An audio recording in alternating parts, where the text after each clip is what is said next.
Welcome to Chillin' 101. We hope this video helps. In this video, I will show you how to make an origami ninja. First, take a square piece of paper, ideally 6 inches by 6 inches, and place it on a flat surface.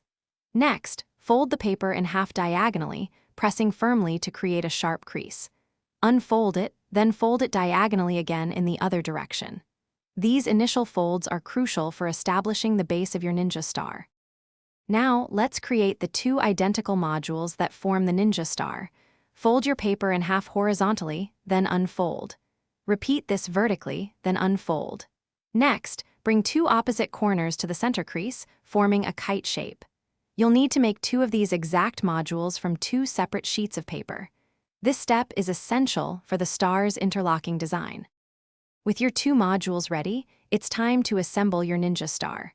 Lay one module flat, then place the second module directly on top of it, forming a cross.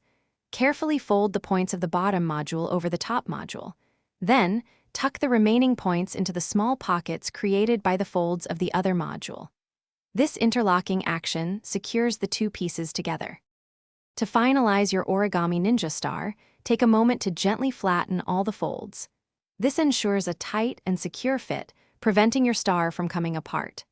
Adjust each of the 8 points to make them as sharp and symmetrical as possible. With these final touches, your impressive origami ninja star is complete and ready to be admired. It's a fun and satisfying project. Thanks for watching. Consider subscribing if we helped you.